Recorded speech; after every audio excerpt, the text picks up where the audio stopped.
fort bonsoir à tous les internautes qui nous suivent, peu importe l'endroit où ils nous reçoivent aujourd'hui. Donc, c'est la 12e édition des rendez-vous du CEIMH. Comme vous le savez, les rendez-vous du CEIMH, c'est une initiative prise par le Centre d'études interdisciplinaires sur les médias haïtiens CEIMH pour débattre de l'actualité des médias, pour débattre des communications en général. Et pour ce faire, nous invitons des chercheurs en communication, des journalistes, donc des gens qui connaissent un petit peu l'évolution des médias, qui suivent de près les médias. Et aujourd'hui encore, donc, la tradition va continuer. Et cette 12e édition coïncide avec le 7e anniversaire du Centre d'études interdisciplinaires sur les médias haïtiens, CEIMH, et c'est également le premier anniversaire des rendez-vous du CEIMH. En cette occasion, nous allons essayer de présenter un petit peu le bilan des activités réalisées par le centre pendant ces 7 années et aussi un petit peu le bilan des rendez-vous du CEIMH pour les 12 mois écoulés. Pour ce faire, nous avons avec nous Pierre Michelot, Jean-Claude, qui est l'un des initiateurs du centre, et c'est d'ailleurs lui qui a choisi le nom Les Rendez-vous du CEIMH. Non seulement il a choisi le nom, mais c'est également lui qui est venu avec lui. Alors, Michelot, je te passe la parole pour nous présenter un petit peu le bilan des 7 ans du CEIMH ainsi que le bilan des rendez-vous du CEIMH. Je Merci vous... beaucoup, Jacqueline. Vas-y, on te Est-ce que reçoit vous très bien. m'entendez-moi? Très bien. Oui, je disais qu'il y a un an de cela, on était ensemble dans une rencontre similaire à ce que nous avons aujourd'hui pour lancer le premier rendez-vous du CIMH. Donc, on est très heureux ce matin et très fiers aussi pour se retrouver pour une édition, je dirais, très spéciale de ce projet. Parce que ce n'est pas seulement l'occasion de célébrer une année riche en dialogue, en découverte. Depuis le lancement de cette initiative, mais c'est aussi, ça coïncide aussi avec les 7 années d'existence du Centre d'études interdisciplinaires sur les médias haïtiens. Donc, on pourrait parler aujourd'hui d'un double anniversaire, hein, et un double anniversaire qui marque une étape significative dans notre parcours, nos projets. Et c'est aussi une occasion de réfléchir à nos réalisations et aussi à notre rôle dans le paysage médiatique en général, mais dans le contexte haïtien en particulier.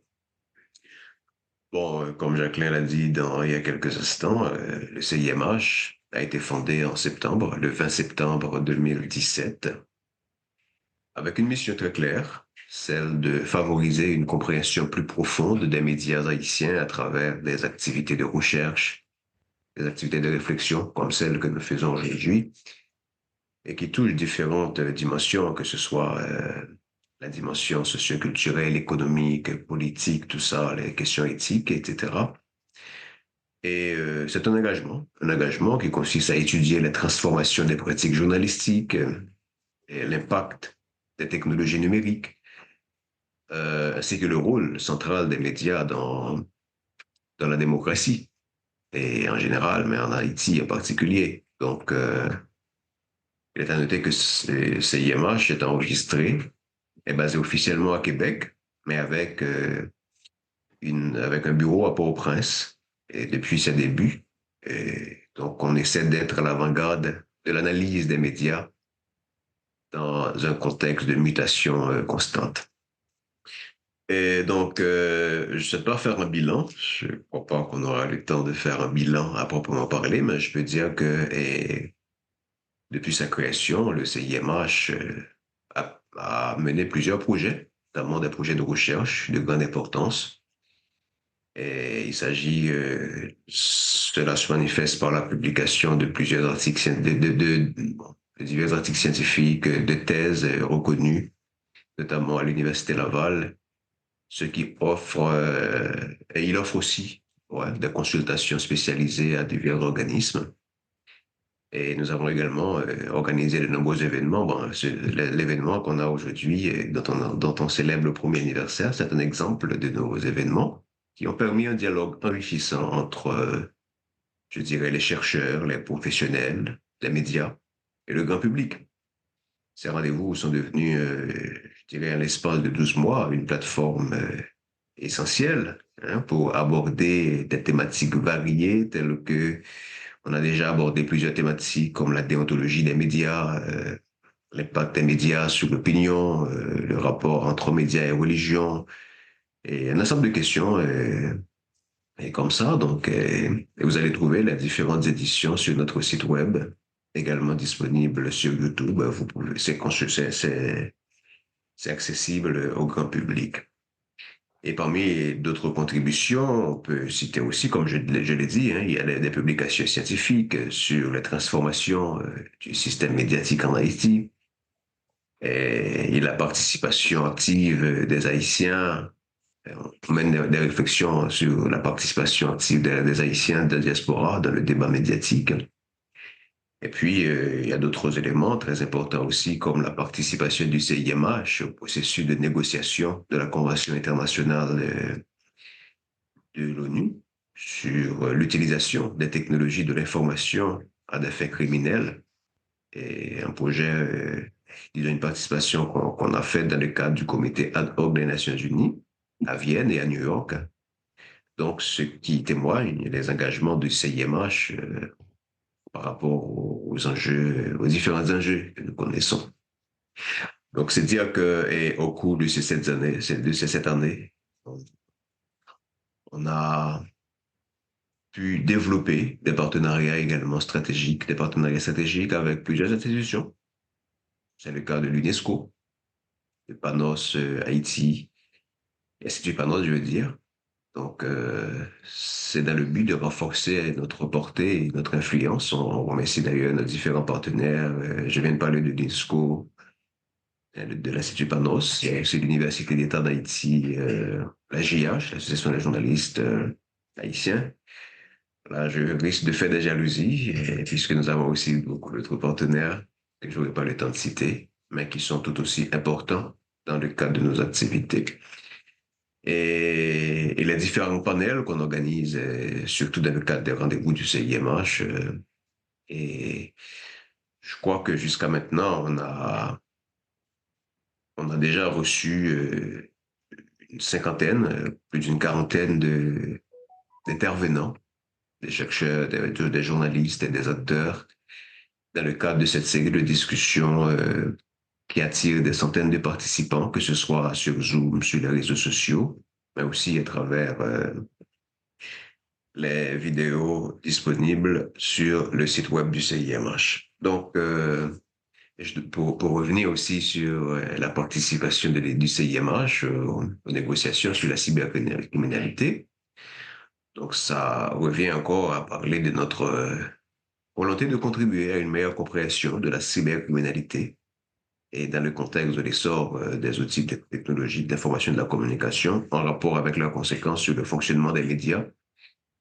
Et c'est un rôle dans la discussion internationale qui permettent de souligner, qui nous permettent de prendre en compte l'influence croissante de cette technologie et l'intérêt qu'accorde le CIMH aussi dans les débats mondiaux sur les médias numériques et la sécurité en ligne. Et donc, est-ce qu'on va s'arrêter là? Maintenant, la question c'est non. La réponse est non. Donc, on a beaucoup d'autres projets à venir et donc, nous demeurons fermement engagés dans cette mission qui consiste à promouvoir une compréhension approfondie des médias haïtiens, influencer positivement et leur évolution, surtout dans le contexte du numérique, et puisque vous savez que le numérique, ça offre des opportunités importantes pour renforcer l'accès à l'information et la participation démocratique. Mais ça expose aussi notre pays, particulièrement à différentes sociétés, mais comme nous sommes dans le contexte haïtien, et c'est encore plus pertinent, cette idée que on fait face à des risques importants de désinformation. Et bon, parmi d'autres enjeux, il y a de la désinformation, et c'est pourquoi nous devons continuer à promouvoir un journalisme responsable et éthique, capable de s'adapter aux défis de l'ère numérique. Donc, ça va être, c'est ce qui explique toute la pertinence de la thématique qu'on va aborder aujourd'hui, la production de l'information à l'ère du numérique en Haïti. Donc, c'est l'occasion de réfléchir sur ces enjeux et je remercie déjà les différents intervenants et participants qui, euh, qui seront présents. Donc, encore une fois, merci, notre profonde gratitude à tous nos partenaires, en particulier l'UNESCO, l'Institut Panos, et pour leur soutien indéfectible, ainsi qu'à nos intervenants qui, à chaque édition, nous offrent des perspectives éclairées et très pertinentes aussi, je dirais. Donc, merci chaleureusement à tous les membres du CIMH. Je ne vais pas citer le nom, mais c'est une équipe très dévouée. Donc, que ce soit à Québec, aux États-Unis et en Haïti. Donc, et aussi, nous avons un public fidèle aussi qui prend très au sérieux, qui participe activement à nos discussions. Donc, encore une fois, merci encore. Nous réaffirmons cette volonté de poursuivre cette mission de réflexion et d'action pour un avenir médiatique inclusif, responsable et, je dirais, libre. Et c'est le centre d'intérêt des rendez-vous du CIMH, un projet qui montre l'importance de maintenir un espace de dialogue sur l'évolution des médias. Et il faut continuer. Donc, merci encore, Jacqueline, et puis bonne participation à chacun de vous à cette nouvelle édition des rendez-vous du CIMH. Merci, c'était les propos de Michelot Jean-Claude à propos du 7e anniversaire du CEIMH et du premier anniversaire des rendez-vous du CEIMH. Comme Michelot l'a dit, le thème que nous allons aborder aujourd'hui, c'est la production de l'information en Haïti à l'ère du numérique, défis et perspectives.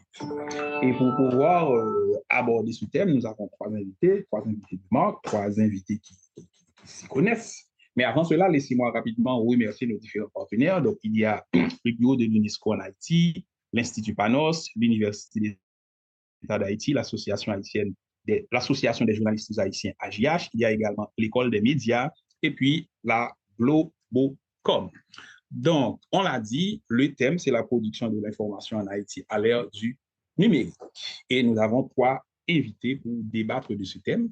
Avant cela, laissez-moi rapidement présenter un petit peu le contexte. Comme vous le savez, l'Internet, en tout cas de façon globale, l'idée même de créer Internet est venue de l'armée de l'air américaine, etc. L'idée, c'était de trouver une façon sécuritaire de transmettre, de partager certaines informations.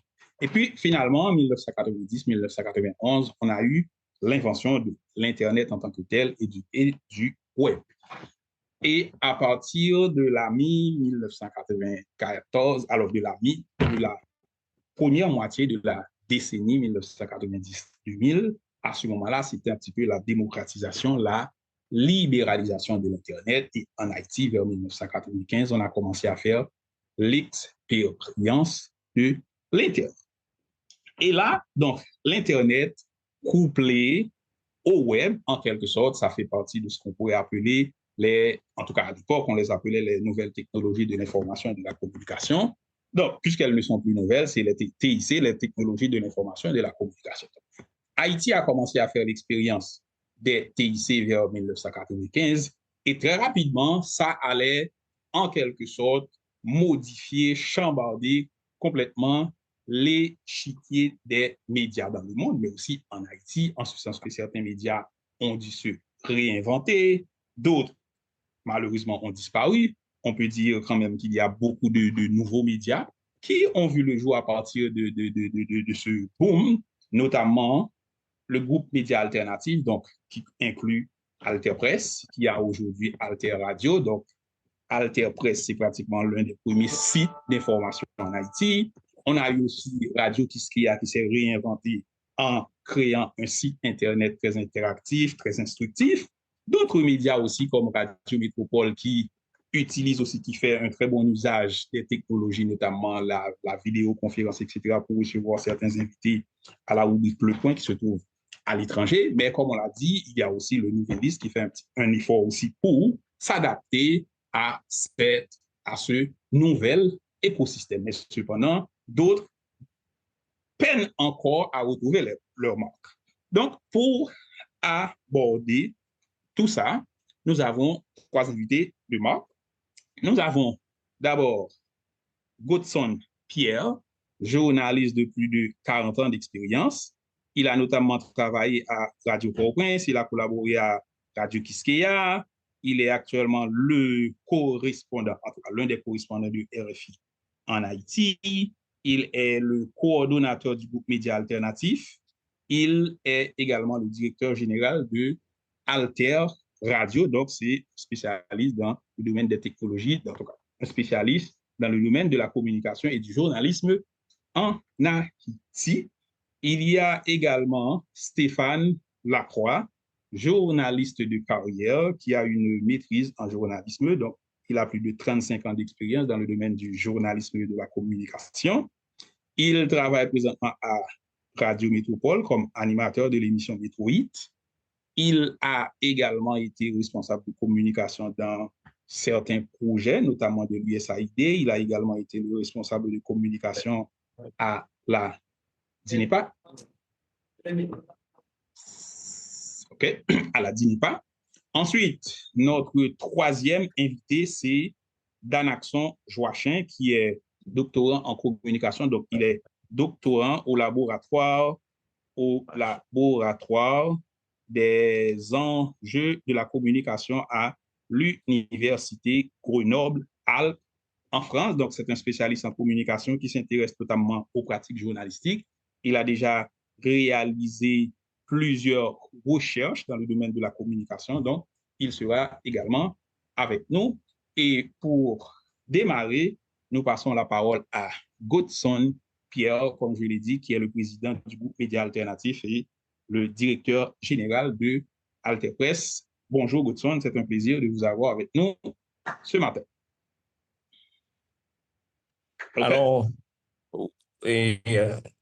alors je comptais sur la technologie, les miracles de la technologie pour être avec vous. Je ne savais pas exactement dans quelles conditions j'aurais à intervenir. Je me trouve là maintenant à l'Institut supérieur universitaire, enfin je ne me rappelle pas bien le nom, dans le sud-est, à Jacmel précisément. Donc, il m'offre l'hospitalité pour pouvoir participer à cette conférence en ligne et c'est un plaisir d'être avec vous. Merci de me donner cette occasion de pouvoir donc échanger avec le public qui est là et les autres spécialistes, etc. Et en fait, c'est une intervention qui me ramène à, disons, d'autres expériences de ce genre que j'ai eu à faire parce que vous savez que les défis auxquels on a à faire face aujourd'hui dans le journalisme, c'est un thème qui est souvent étudié, analysé, etc. Et il y a peut-être 1 ou 2 ans, 2023, oui, j'étais invité par l'Association des journalistes haïtiens de l'étranger à justement réfléchir sur cette question. Et c'est un plaisir donc de pouvoir poursuivre avec vous le travail sur ce champ qui est un champ extrêmement important aujourd'hui. Alors, en fait, moi, j'interviens d'une part à partir de l'expérience acquise au cours des 30-40 dernières années, mais aussi à partir de préoccupations qui sont des préoccupations quotidiennes et qui me portent à réfléchir, lire et échanger sur les problématiques liées à la communication sociale. Et en fait, je peux dire que moi-même, je suis intéressé par les nouveaux médias depuis très longtemps, c'est-à-dire avant même ce développement technologique, il fallait trouver les moyens de toucher la population de l'intérieur du pays.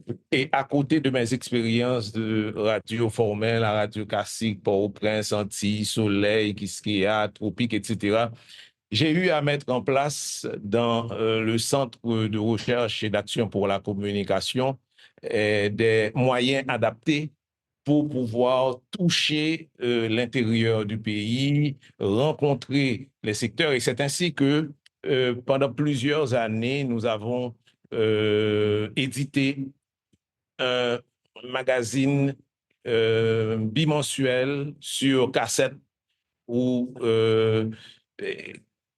disons, de préférence chaque 15 jours sur cassette, qui rejoignait les groupes marginalisés, de la paysannerie, des quartiers populaires, etc., et dans une démarche de pouvoir leur offrir des nouvelles, des informations qui soient utiles à leur propre compréhension de leur réalité. Bon, alors, ceci pour dire, j'ai eu à faire un travail professionnel, formel, mais aussi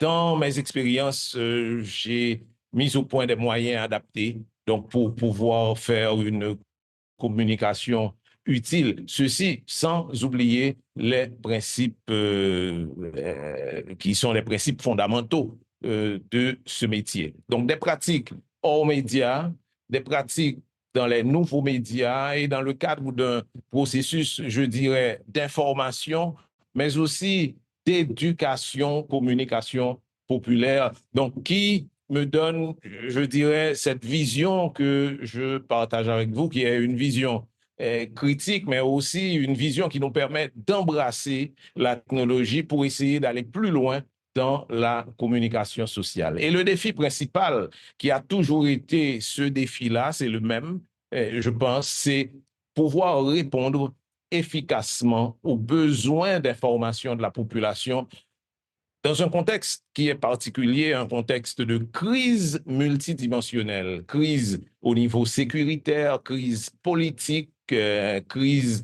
politique chronique, crise socio-économique, qui tend à s'aggraver aujourd'hui et qui remet même en question la construction démocratique et compromet dans une certaine mesure les efforts vers le progrès économique et social. Et donc, c'est ça qui est notre défi, je dirais, en gros. Et c'est un défi de tous les temps. Ça a toujours été ça. Et aujourd'hui, dans ce contexte, nous avons à faire ce travail-là, ce travail des formations, qui soit un travail des formations utile, qui soit un travail des formations en adéquation avec la nécessité d'une construction démocratique en Haïti. Il y a certainement la violence et l'insécurité dans le contexte qui conditionnent ce travail, l'instabilité politique, je disais. Mais la crise économique, c'est pas juste l'inflation, mais c'est aussi une rupture qu'on observe entre les zones de production et les marchés. C'est aussi la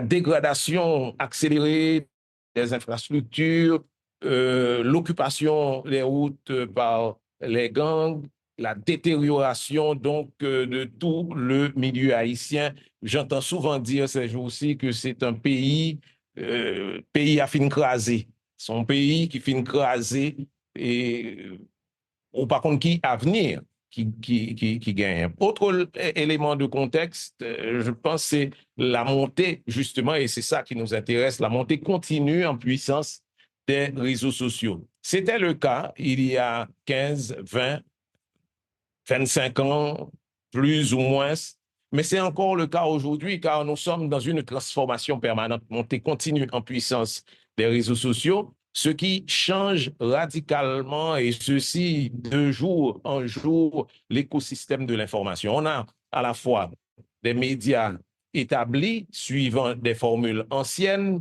et connues comme la radio, la télévision, les journaux, mais on a aussi des nouveaux médias et quelquefois très originaux et qui s'adaptent à une audience déterminée. Et puis, beaucoup de réseaux informels également. Et je pense qu'ici, il y a une précision à faire très rapidement sur le caractère traditionnel des médias. On oppose souvent les médias et en disant que là, vous avez affaire à des médias traditionnels, là, vous avez affaire à des nouveaux médias. Moi, je pense que c'est une affirmation qu'on doit remettre en question, car et souvent, je me demande s'il ne faut pas analyser les médias à partir de leur logique, non seulement les moyens qui sont mis en œuvre, mais aussi la logique médiatique qui peut être traditionnelle, même si on a affaire à de nouveaux médias. Donc, il y a cette logique traditionnelle, c'est-à-dire cette approche médiatique, cette conception du public, cette conception de la production de l'information ou des contenus en général, qui peut être tout à fait traditionnelle, même si on a affaire à un nouveau média. Et d'autre part, on a l'expérience en Haïti de médias qu'on pourrait dire anciens, la radio ou la télévision, etc., mais qui, à certains moments de notre histoire, ont été des médias d'avant-garde. Cela veut dire que ce sont des médias qui remettaient en question la logique traditionnelle. Je ne m'étendrai pas sur l'expérience de Radio Haïti, Inter, par exemple, qui est une référence absolue, ou bien de Radio Soleil, ou bien tant d'autres expériences qui sont des expériences un peu particulières, mais qui aident à revoir donc cette logique. Donc moi-même, je préfère donc opposer la logique traditionnelle à une logique tout à fait nouvelle ou moderne, et ce qui fait que certaines fois, on a affaire à des médias qu'on dit nouveaux, mais qui sont dans leur manière de fonctionner, dans leur manière d'approcher les contenus, dans leur rapport avec le public, etc., qui sont carrément des médias traditionnels. Et dans le contexte de cette conjoncture, je dirais que l'information revêt un caractère beaucoup plus crucial que d'ordinaire. Pourtant, on a une apparence d'abondance d'informations, mais on a en même temps également une pollution de la communication, ce que j'appelle pollution de la communication qui affecte l'information et l'information médiatique. C'est que, je prends juste un exemple, on peut avoir de faux contenus journalistiques, des apparences d'articles de presse, d'audio et autres, mais qui trouvent leur place parmi les contenus journalistiques, mais qui sont en fait des contenus comme. Et ceci affecte la vraie information. Autre phénomène qui affecte l'information du public, c'est le sensationnalisme ou l'information mise en scène comme un spectacle. C'est la tendance de plus en plus qui tend à primer. Et puis, on a affaire très souvent aussi à une information marchandise, une information prête à porter, et le tout pour essayer de maximiser l'audience, maximiser en même temps les gains. Et c'est face à ces phénomènes que nous, journalistes, nous avons à faire notre travail qui est de rechercher, traiter et diffuser l'information. Et on recherche apparemment facilité par des moyens de communication existants, mais on sait que de plus en plus, dans le contexte actuel, et très souvent, les journalistes n'ont plus à faire face ou à rencontrer des témoins, à avoir les témoins comme protagonistes, de nombreux obstacles à la recherche d'informations et la question de la liberté de la presse qui est remise en question également. 6 journalistes tués en Haïti durant les dernières années. Les rapports entre des journalistes et médias d'information, est-ce qu'on veut véritablement informer? C'est ce qu'on se pose comme question lorsqu'on voit justement comment se construisent les émissions d'information ou les contenus qu'on peut lire à travers Internet. Et l'accès aux sources est un problème. Je le disais tout à l'heure, très souvent, on n'a plus accès au terrain, on n'a plus accès aux personnes, aux acteurs, actrices de l'information.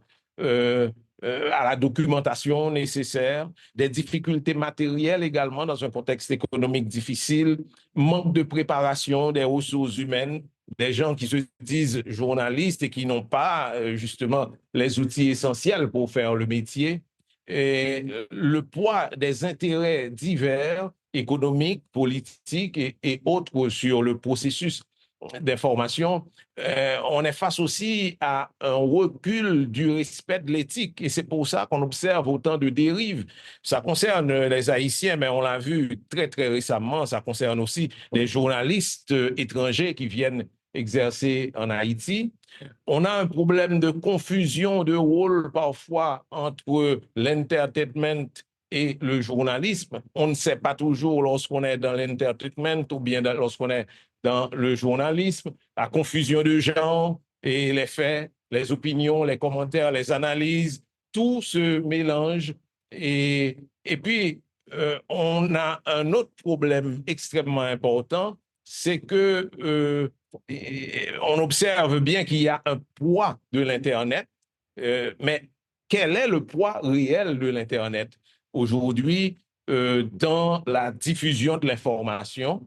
Je pense que, et là j'observe, et cette question, je la souligne, c'est vrai qu'on a un effet de mode avec l'Internet, mais c'est une fausse impression de domination totale de l'Internet dans le paysage, alors que des enquêtes montrent que la radio demeure prépondérante pour l'accès des Haïtiens à l'information, les Haïtiens de l'intérieur, ça s'entend, et l'interaction ici, il faut la voir à travers l'Internet en tant que mode, alors que les décideurs de l'État ou bien de la société civile semblent se tromper et se tromper gravement dans leurs campagnes diverses, que ce soit des campagnes de plaidoyer, de sensibilisation et autres. Et puis, je liste pour terminer, pour ne pas être trop long, un ensemble de défis que j'essaie de résumer. Et pour moi, aujourd'hui, c'est pratiquer le journalisme en Haïti en revendiquant la liberté de la presse. Ça semble ne pas être une préoccupation de tous les instants pour nos confrères et consoeurs. Et faire preuve, je répète parce qu'il y a eu du bruit, faire preuve de responsabilité, c'est-à-dire connaître et mettre en pratique les droits et les devoirs des journalistes, c'est-à-dire la déontologie journalistique. Est-ce que tous nos confrères et consoeurs sont au courant, savent bien qu'il existe cette charte de 1971 qui devient de plus en plus universelle presque, qui fait état des droits et des devoirs des journalistes. Remettre l'éthique, c'est un enjeu important, remettre l'éthique au cœur de la profession et en même temps, dans un pays extrêmement difficile, comme disent certains, assurer le statut professionnel du journaliste. C'était difficile hier, je pense que ça l'est d'autant plus aujourd'hui avec le contexte dans lequel nous vivons. Et embrasser l'autorégulation, souvent, on se dit que l'État doit mettre en place une loi pour que la presse puisse fonctionner suivant un ensemble de principes. Et donc, l'autorégulation, c'est un choix d'avenir, c'est donc pourquoi nous prenons l'autorégulation et s'approprier adéquatement des outils technologiques. Souvent, dans le métier, on oublie qu'on apprend à apprendre tout le temps. Aujourd'hui, avec les technologies, c'est une obligation qu'on a pour pouvoir être un meilleur professionnel tous les jours et être en phase avec les tendances à la polyvalence. On n'est plus dans le temps où les journalistes étaient des rédacteurs et ça s'arrêtait là, ou bien des présentateurs et ça s'arrêtait là. Et maintenant, il faut pouvoir embrasser l'ensemble du métier, même parfois au niveau technique. il faut être imbu d'un certain nombre de pratiques. Et puis, s'armer pour bien cerner les nouvelles réalités structurelles et conjoncturelles. Ça ne sert à rien de bien posséder la technologie, de bien posséder les techniques et ne pas bien connaître la réalité dans laquelle on exerce. Et puis, c'est un enjeu important aussi de diversifier les thématiques de l'information qui donne place à des acteurs divers dans le champ de l'information. Autant qu'on diversifie les thématiques, autant qu'on peut donc établir cette mosaïque qui est la mosaïque de l'information pour la construction démocratique dans n'importe quelle société. Donc, pour créer des débats, pour donner la parole, etc., et partager cette parole. Et en terminant, j'aimerais insister sur un concept et que nous avons mis en relief il y a 2 ans, lorsqu'il y a eu le début de cette crise sévère, notamment crise de carburant, qui a fait que sur la bande FM ou bien sur les ondes, et en général, les radios n'étaient pas là. Et donc, on a fait face à un blackout carrément, je crois que c'était en mai 2022, quelque chose comme ça, ou à l'approche d'octobre 2022. On a fait face à un blackout total qui donc s'est traduit par un blackout des médias radio, etc., sur les ondes. Et à ce moment-là, on a vu ce que ça signifiait l'information vérifiée. Parce que ce sont les médias qui travaillent et produisent l'information vérifiée. Pour nous, l'information vérifiée est un outil essentiel, est une ressource essentielle pour pouvoir construire la société. Donc, si on laisse le champ libre à des contenus divers qui circulent, mais sans avoir eu, disons, la sanction journalistique, c'est-à-dire l'information vérifiée, eh bien, on n'a plus d'éléments pour travailler au développement, pour travailler au progrès. Et donc, dans l'Haïti de 2022, comme en Haïti de 2024, on ne peut malheureusement pas encore compter sur l'Internet tellement prohibitif pour faire fonctionner des moyens de communication de masse qui rempliraient l'ensemble des fonctions attendues des médias vis-à-vis de la société en général. Il faut évidemment profiter au mieux de nouvelles opportunités technologiques et être attentif à l'évolution de la communication et des médias, autant anciens que nouveaux, mais sans céder à cette illusion que je soulignais tout à l'heure d'un univers numérique accessible à tous et toutes en Haïti, avec seulement 11,9% de pénétration d'Internet et moins de 30% d'accès. On ne peut pas donc compter sur l'Internet, même si on travaille avec l'Internet, pour rejoindre la majeure partie de cette population haïtienne, tant du point de vue que de l'information, que de la sensibilisation, des plaidoyers, etc. Et dans cette période de grande crise qui n'épargne aucun pan de la société, nous profitons de cette occasion pour appeler à œuvrer à l'accessibilité de l'information et la communication de qualité pour un véritable débat démocratique. Je vous remercie de votre attention. Alors, merci infiniment, Godson, pour cette belle intervention. Maintenant, nous allons passer la parole. Alors, tout à l'heure, on va revenir à Godson dans le cadre des échanges qui suivront cette présentation.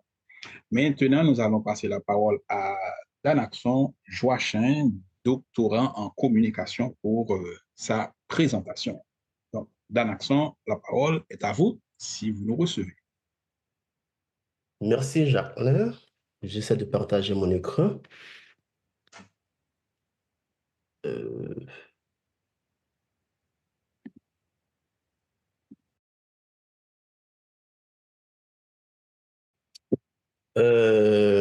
Comme je disais à Rustic Panier, ma présentation, elle porte particulièrement sur l'usage de WhatsApp dans le journalisme pour voir comment cet outil participe à la production de l'information et pour voir éventuellement comment cet outil contribue à la reconfiguration du journalisme.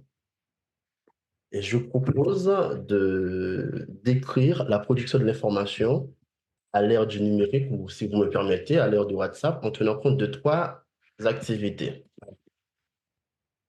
D'abord, je m'intéresse à WhatsApp au sein des médias pour voir ce qui change du fait de l'intégration du WhatsApp. Je m'intéresse également à la coopération entre les journalistes des médias concurrents parce que en Haïti, il n'y a pas seulement les groupes WhatsApp entre les journalistes de même médias, il y a aussi des groupes WhatsApp entre des journalistes de différents médias. D'ailleurs, selon les entretiens que j'ai menés auprès des journalistes, il y en a qui sont même membres de plus de 10 groupes, incluant des journalistes de médias concurrents. Et je m'intéresse à la fin à la relation entre journalistes et sources pour voir comment WhatsApp permet aux journalistes d'avoir accès à ces sources, et surtout dans un contexte marqué par l'insécurité. Avant de développer ces 3 points, je me permets juste de vous informer que je présente dans cet exposé les résultats préliminaires de ma thèse que je suis en train de parachever. Du coup, je trouve que ce serait nécessaire de vous présenter de façon brève la méthode mobilisée pour récolter les données et aussi la théorie utilisée pour analyser les données. J'ai utilisé la méthode d'entretien semi-directif auprès des journalistes et auprès des communicants. Je m'étais intéressé à des journalistes de différents profils, des pigistes, des reporters, des secrétaires de rédaction, des rédacteurs en chef. Et j'ai également utilisé la méthode d'observation en ligne. Du coup, j'ai fait l'observation au sein de 2 groupes WhatsApp entre janvier 2023 et mars 2024. Et puisque je ne suis pas journaliste, j'ai obtenu l'autorisation d'intégrer ces groupes à titre de chercheur. L'un des groupes comporte 44 membres et l'autre comporte environ une centaine de membres. Pour des raisons liées à l'anonymat de mon travail, je m'abstiens de présenter davantage d'informations sur les groupes. Du coup, à la fin de mes observations, j'ai exporté les échanges en format TXT et du coup, j'ai ceci comme corpus d'analyse. Maintenant, je vais vous parler encore de façon brève de la théorie mobilisée. J'ai mobilisé la théorie des mondes sociaux, qui est notamment développée par les sociologues interactionnistes, notamment Becker, Anselm Strauss. Et puisque c'est un travail qui porte sur le journalisme, je me suis intéressé également à des chercheurs qui ont appliqué la théorie des mondes sociaux dans leurs travaux. Et puisque ça porte sur Haïti, c'est un terrain sensible, j'ai également fait des lectures sur des travaux qui portent sur les terrains sensibles. En gros, c'est quoi l'approche des mondes sociaux? De quoi parle cette approche? Et c'est de façon brève, l'approche des mondes sociaux, elle est utilisée pour étudier n'importe quelle activité collective. Par exemple, le monde de l'art, le journalisme ou encore la médecine. L'idée principale de cette approche est que L'idée principale de cette approche est de saisir l'ensemble des acteurs qui participent à la production de l'information dans le cadre du journalisme ou bien à la réalisation de n'importe quelle activité. Et comme le dit Baker, l'ensemble de ces acteurs contribuent à ce que l'auteur appelle la chaîne de coopération. Donc voilà pourquoi je disais que j'ai interviewé les journalistes de différents profils, les communicants et voire des acteurs politiques. Et selon cette même théorie, l'activité collective est régulée par des conventions qui ne sont pas constantes. Et du coup, l'intégration de nouveaux outils peut, par exemple, participer à la reconfiguration de l'activité collective. Du coup, appliquée dans le journalisme, la théorie des mondes sociaux permet de saisir les différents acteurs, les journalistes, les sources, etc. Et cela permet de voir comment, dans le cas qui nous concerne, WhatsApp participe à la reconfiguration du journal. Et du coup, je vais vous présenter quelques résultats. Comme je disais, on va parler d'abord de WhatsApp comme outil de coopération au sein des médias. J'ai constaté que l'intégration de WhatsApp reproduit en quelque sorte l'organisation des médias en termes d'effectifs et aussi en termes de logique de hiérarchisation. Je vais m'expliquer. En termes d'effectifs, par exemple, pour les médias natifs du numérique ou encore les pure players, ce sont en grande partie des médias qui sont créés par des initiatives personnelles. Dans ces médias, il n'y a pas vraiment de groupe WhatsApp dédié à la production. Par contre, d'autres médias comme le Nouvelliste, le National ou encore la Radiovision 2000, on trouve généralement trois types de groupes. Un groupe entre les journalistes qui jouent un rôle de coordination, par exemple les responsables de salles de nouvelles, les secrétaires de rédaction, rédacteurs en chef, etc. Il y a aussi des groupes entre les journalistes de même service ou encore d'une même rubrique. Par exemple, il y a des groupes entre les journalistes de salles de nouvelles, des groupes entre les journalistes sportifs ou encore journalistes culturels. Et il y a un groupe qui réunit l'ensemble des journalistes. Maintenant, la question à se poser, comment ces groupes permettent-ils la production de l'information? Pour dire de façon brève, dans chacun de ces groupes, il y a des activités particulières. C'est ainsi que dans le groupe mentionné en première position, le groupe dans lequel il y a les journalistes qui jouent un rôle de coordination, on voit que cela correspond à une logique de gestion d'équipe et de coordination de chaînes éditoriales. Du coup, les principales activités dans ce groupe, les journalistes, en gros, ils font le choix des sujets à couvrir et le choix et dire les sujets qui ne faut pas. Genre, ils disent voici les sujets qu'on a à couvrir et voici les sujets qu'on n'a pas à couvrir. Et il y a un deuxième groupe euh, qui correspond de préférence à une coordination, à une logique de coordination et de production. C'est dans ce groupe qu'on trouve les journalistes qui font partie d'une même rubrique. La principale activité dans ce groupe est de distribuer les tâches et aussi de coordonner les différentes activités au quotidien. Le dernier groupe dans lequel il y a tous les journalistes, cela correspond à une logique de conférence de rédaction. Il est utilisé pour cibler l'ensemble des journalistes, en particulier pour des sujets d'intérêt général. Les journalistes y échangent des conseils et sollicitent des avis ou sur les travaux en cours de rédaction.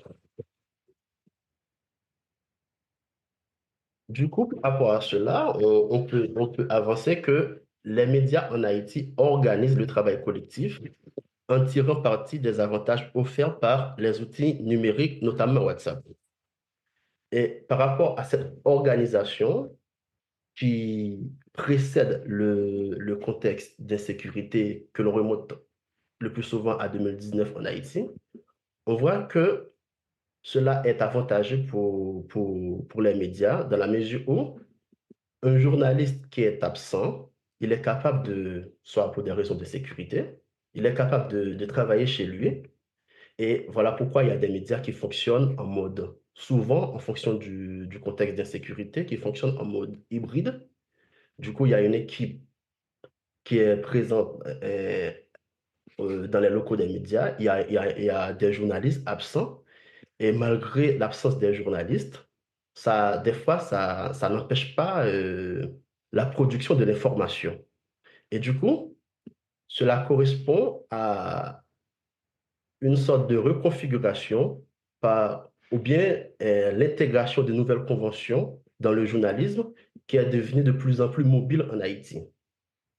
Et pour continuer, puisque le sujet porte sur le numérique. Je peux prendre l'exemple de notre outil numérique qui est peu utilisé par rapport à WhatsApp, mais qui est quand même utilisé dans quelques journaux. C'est Google Drive. Par exemple, sur Google Drive, dans des journaux, ils ont des dossiers nommés fichiers à corriger, fichiers à publier.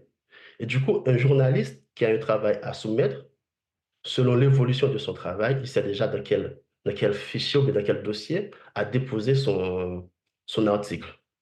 Du coup, cela nous montre que Google Drive également permet le travail collaboratif et cela permet aussi le travail à distance, que je conçois en quelque sorte comme une nouvelle convention dans le travail collaboratif.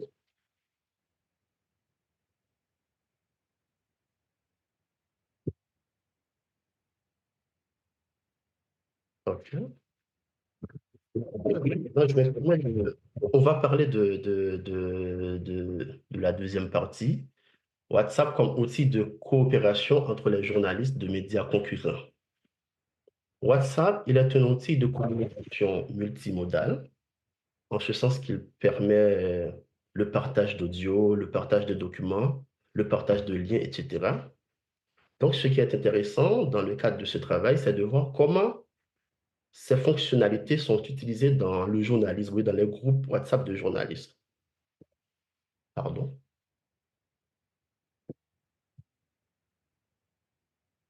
Au cours de mes observations, j'ai constaté que plusieurs fois, les journalistes, ils demandent le contact des sources. Par exemple, moi, je suis journaliste, j'ai envie de rédiger un article et que je peux utiliser le groupe pour dire, voilà, est-ce que quelqu'un peut me donner le numéro de tel individu, de tel acteur politique?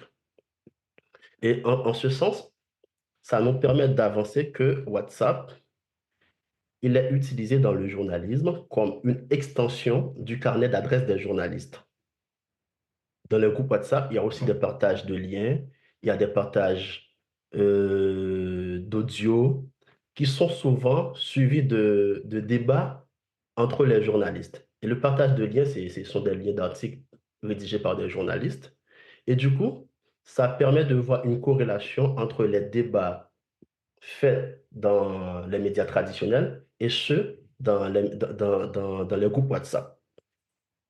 Et une autre chose que je trouve intéressante, c'est le partage de documents dans les groupes WhatsApp. Les journalistes, ils partagent des rapports publiés soit par des associations ou par des ONG.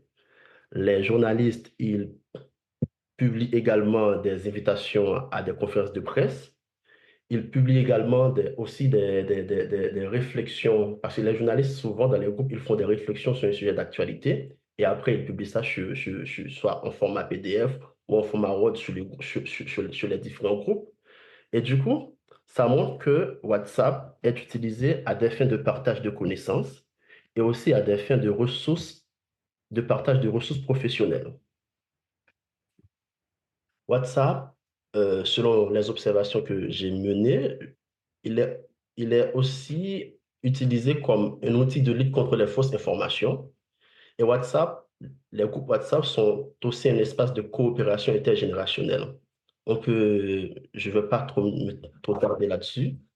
Euh, je propose maintenant de vous parler d'une notion que je suis en train de développer qui s'appelle l'autopromotion coopérative à partir de mes observations. Je suis désolé pour cette capture d'écran, mais vous allez voir qu'elle est quand même utile. Elle va me servir d'exemple. En fait, le concept d'autopromotion est émergé à partir de mes observations dans les groupes WhatsApp. Quand je vois que les journalistes des médias natifs, les médias, les pure players, on appelle à tort des médias en ligne, ces journalistes, ils diffusent des liens qui traitent les mêmes informations, des fois sans que l'un complète l'autre. Et bah, ça c'est un exemple. Dans cette capture d'écran, il y a environ 5 médias qui publient, qui publient un article sur le même sujet. Chacun publie son article. Et quand on appuie sur le lien du premier, Après, on appuie sur le lien du deuxième, du troisième. On voit, il n'y a pas vraiment une augmentation. Ça permet d'avancer que l'envoi des liens sur les groupes WhatsApp ne se fait pas seulement dans l'objectif d'informer les collègues. Et du coup, il faut voir aussi des enjeux d'autopromotion. Donc, WhatsApp n'est pas seulement utilisé n'est pas seulement un lieu de diffusion, d'information, mais aussi un lieu de concurrence. En gros, pour mieux expliquer le concept, l'envoi des liens permet aux membres de coopérer. Genre, je vous informe, il y a tel événement qui a eu lieu à tel endroit. Mais l'idée derrière, il y a l'autopromotion, donc qui me permet de parler de l'autopromotion coopérative.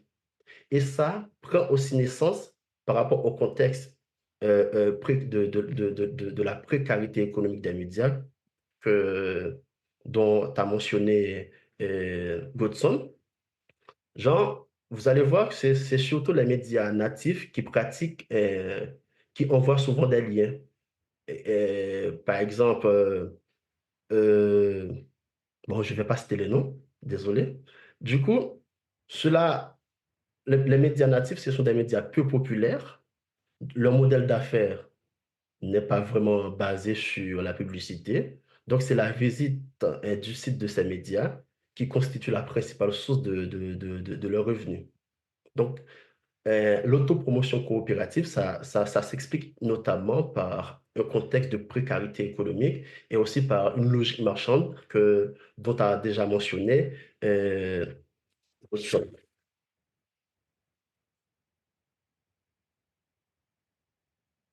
Maintenant, on va parler de la relation entre les journalistes avec les sources.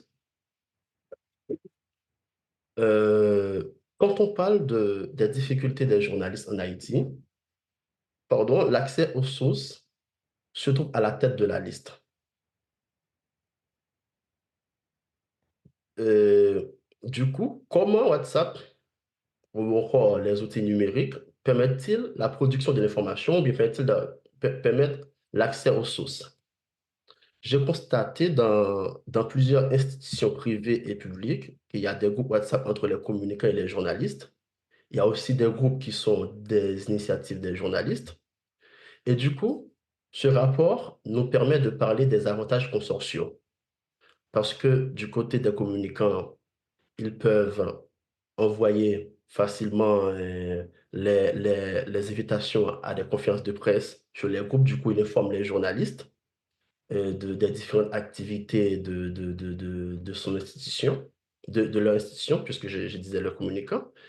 Et ça permet aussi aux communicants de prévoir le nombre de journalistes qui seront présents ou absents dans une conférence de presse.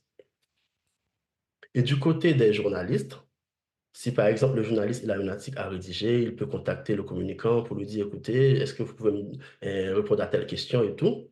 Donc, ça évite, ça limite en quelque sorte le déplacement des journalistes, ce qui permet aussi de diminuer les risques, tenant compte du contexte d'insécurité en Haïti. Un dernier élément à mentionner, c'est que via WhatsApp, on constate une sorte de proximité entre les journalistes et les sources, notamment les sources dans les villes de province, et qui correspond à une logique de délégation des missions journalistiques. Je m'explique. Ce n'est pas une pratique généralisée, en fait, ce n'est pas tous les médias qui font ça. Lorsqu'un événement survient, par exemple, il y a des journalistes qui contactent leurs sources via WhatsApp, et des fois, les sources contactées, ce sont des gens qui n'ont même pas été au courant de l'actualité, au courant de l'événement. Du coup, qu'est-ce qu'ils font, ces sources ou bien ces citoyens? Ils sont allés vers d'autres personnes, des témoins, ils leur posent des questions, après, ils vont rapporter tout ça aux journalistes. Après, on peut soulever des questions d'éthique et tout, mais quand même, moi, ce qui m'intéresse, c'est de voir les mutations dans le journalisme. Du coup, on voit que via WhatsApp, il y a une sorte de proximité entre les journalistes. Mais après, par rapport à la question qu'on a posée, est-ce que en réalité WhatsApp permet de résoudre le problème d'accès aux sources? Pas forcément. Parce que le problème, il n'est pas seulement technique, le problème, il est d'ordre social. Donc, ce qui nous permet de prendre de la distance par rapport à des discours prophétiques qui, à chaque intégration de nouvelles outils numériques, qui parlent de révolution dans le journalisme, révolution du métier. Genre, le numérique à lui seul, il ne peut pas modifier le journalisme. Il y a aussi des enjeux sociaux à prendre en compte. Bon, je pense que je termine là-dessus. Merci pour votre attention. Et ici, c'est quelques références au cas où vous voulez aller plus loin. Merci. OK, parfait. Alors, donc, merci Michelo. Alors, je dis merci à Dan Action pour son intervention. Pour ceux qui nous reçoivent, on va récapituler rapidement. Vous suivez la 12e édition des rendez-vous du CEIMH et le thème que nous abordons ce matin ou encore cet après-midi, puisqu'il est déjà 12 heures, c'est la production de l'information en Haïti à l'ère du numérique. Alors, je commence avec Godson. J'ai une question pour Godson. Alors, Godson, justement, a expliqué un petit peu les différents problèmes auxquels sont, en tout cas, les différents problèmes auxquels nous faisons face, etc., avec le numérique, donc l'utilisation qui est faite du numérique. Et il a dit que aussi que assez souvent, on dit que c'est l'État, etc. Mais maintenant, vu qu'il y a, comme Godson l'a dit, une sorte de un nouvel écosystème maintenant. Qu'est-ce qui a été fait jusqu'à présent pour réguler ce secteur dans la mesure où on sait qu'en Haïti, jusqu'ici, ce qu'on a comme loi sur les télécommunications en général, ça remonte à 1977. En quelque sorte, ça ne prend pas en compte l'écosystème que nous avons en ce moment. Donc, qu'est-ce qui a été fait, en tout cas, je ne sais pas si vous disposez d'informations pour le moment. Ensuite, et donc c'est ça la question, qu'est-ce qui a été fait d'après vous jusqu'à présent? Et en attendant que nos législateurs puissent trouver une solution à cela, est-ce qu'il n'y a pas d'autres alternatives, en tout cas en attendant, ou du moins des palliatifs par rapport à tout ça, pour réguler un petit peu le secteur? Bien, il faut peut-être savoir ce qu'on entend par réguler le secteur. Parlons-nous du secteur des télécommunications en général ou bien de celui des médias spécifiquement.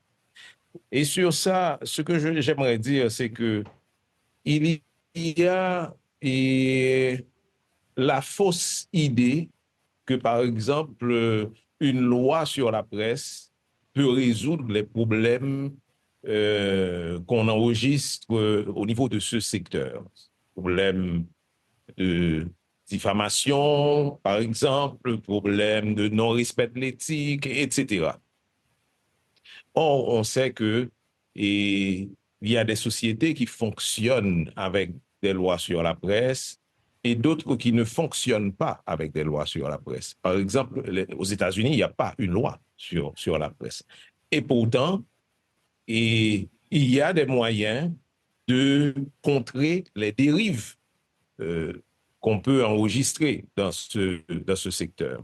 Donc, ceci pour dire que la question d'une loi sur la presse se pose dans un contexte historique et ça réfère aussi à des écoles, etc. Mais pour parler de la régulation en général des télécommunications, eh bien, il y a beaucoup de faiblesses en la matière. Et en général, véritablement, enfin, dans toute société, on parle de corpus plus spécifiquement, parce qu'on a un écosystème tellement éclaté que ce n'est pas une loi sur les télécommunications qui va résoudre ce problème ou les problèmes qui peuvent se poser. On a, en effet, on doit mettre à jour cette loi sur les télécommunications, le cadre réglementaire des télécommunications en Haïti, ça doit être mis à jour. Mais il faut savoir que la crise qu'on connaît a aussi une influence sur tout ce processus Et c'est un pays où il n'y a pas eu d'élection depuis plus de 8 ans. Donc, on n'a pas de parlement pratiquement et capable d'être le lieu de débat autour de cet enjeu extrêmement important. Mais je sais que des milieux journalistiques ont introduit une loi, enfin, milieux journalistiques et autres, ont introduit une loi sur l'accès aux sources. C'est une loi sur laquelle le Parlement a travaillé et il y a eu des avancées, mais avec la crise, maintenant, c'est un processus qui est inachevé. Et j'aimerais dire aussi que dans la réglementation de ce paysage, il faut nécessairement prendre en compte, par exemple, les travaux des influenceurs.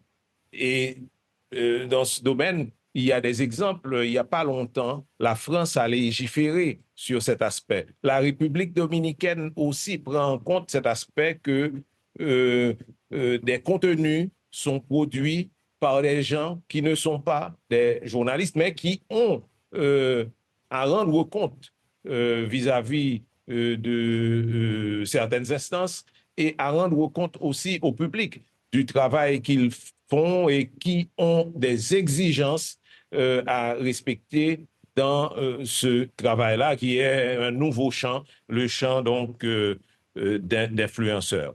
Il y a donc beaucoup à faire et sans compter le fait qu'il faudrait aussi compter sur l'autorégulation. Et ici, l'autorégulation, ce serait la capacité pour les associations de journalistes, les associations de médias, de se mettre ensemble avec les opérateurs du secteur, des instances de l'État pour définir un cadre qui soit favorable à la société civile aussi, pourquoi pas, et un cadre qui soit favorable à l'exercice du métier et en adéquation avec les attentes au niveau du développement et au niveau du débat démocratique, etc., tenant compte du fait que la construction d'une société démocratique en Haïti demeure un enjeu fondamental. Voilà ce que je peux répondre à cette question. OK. Merci, Godson. Alors, et je ne sais pas si Danaxon veut ajouter quelque chose, mais sinon, je vais passer à une autre question. Non, non, j'ai rien à ajouter, merci. OK, très bien. Alors, une autre question pour vous deux, c'est maintenant par rapport à l'intelligence artificielle. On voit maintenant l'usage qui est fait de tout ça par rapport au contexte haïtien. En tout cas, à l'étranger, on voit déjà que utiliser la voix de quelqu'un pour lui faire dire des choses qu'il n'a jamais dit, on voit déjà que ça soulève beaucoup de controverses. En Haïti, par exemple, qu'est-ce qui pourrait être fait, par exemple, en tout cas, pour contrer, si vous voulez, pas l'introduction de l'intelligence artificielle, mais pour, en quelque sorte, essayer d'aider à ce que l'on puisse en faire un bon usage. D'ailleurs, on a un exemple, il y a peut-être quelques années, ce n'était pas quand même l'intelligence artificielle. On a eu, en tout cas, un conseiller en Haïti en tout cas, qui avait fait une déclaration et qui a dit que sa voix avait été trafiquée et que à aucun moment de la durée, il n'avait fait une telle déclaration.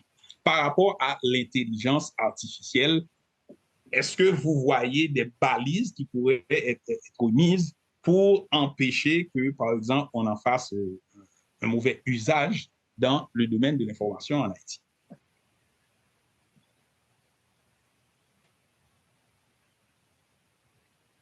OK, Godson ou Danaxon?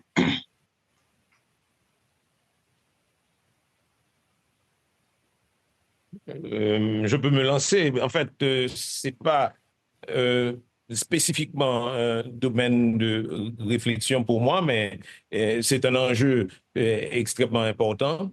Et d'abord, il faut dire que l'intelligence artificielle peut être mise à contribution en Haïti pour suppléer à un ensemble de faiblesses. On connaît par exemple l'expérience de notre consoeur Nancy Walk, qui fait un travail de sensibilisation sur les enjeux environnementaux grâce à des vidéos, entre autres, produites avec l'intelligence artificielle.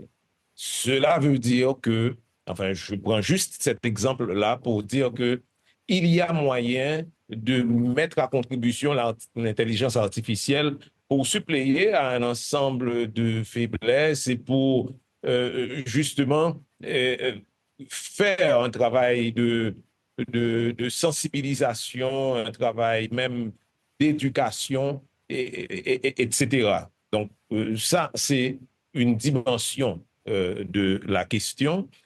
Maintenant, en tant que menace, effectivement, dans le domaine de l'information, je pense que les éléments avancés répondent, je dirais, largement à ça, dans le sens où on peut se trouver à des réalités, on peut se trouver en face des réalités qui ne soient pas uniquement des réalités virtuelles, mais qui soient des réalités inventées.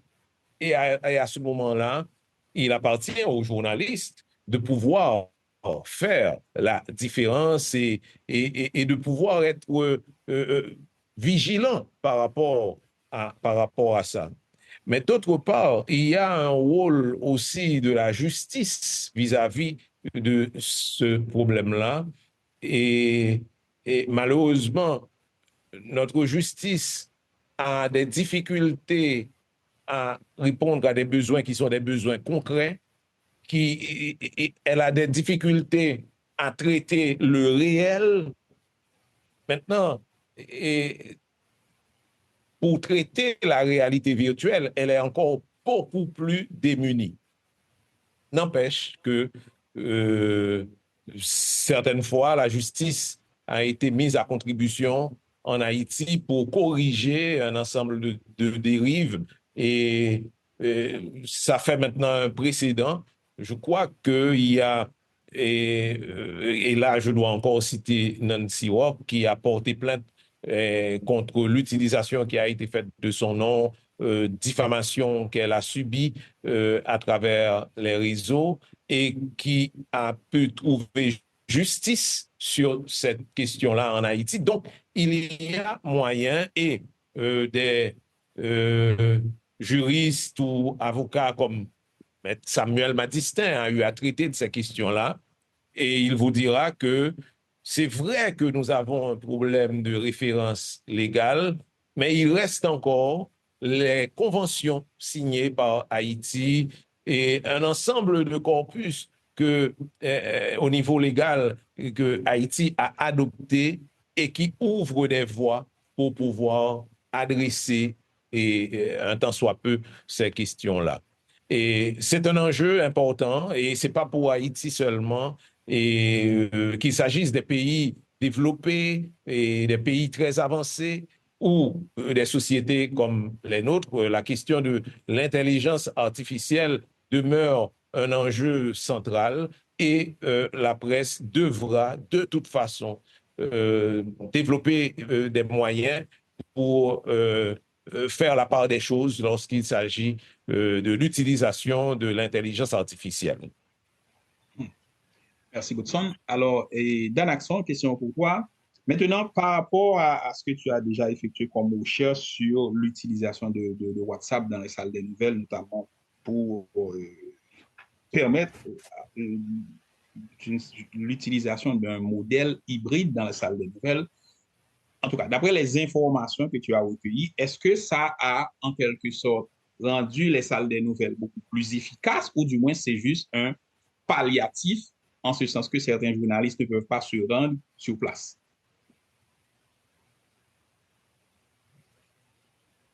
D'accord, merci pour la question.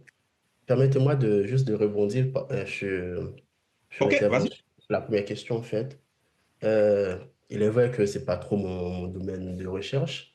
Je peux juste mentionner que l'intelligence artificielle, euh, ça a des avantages et des inconvénients.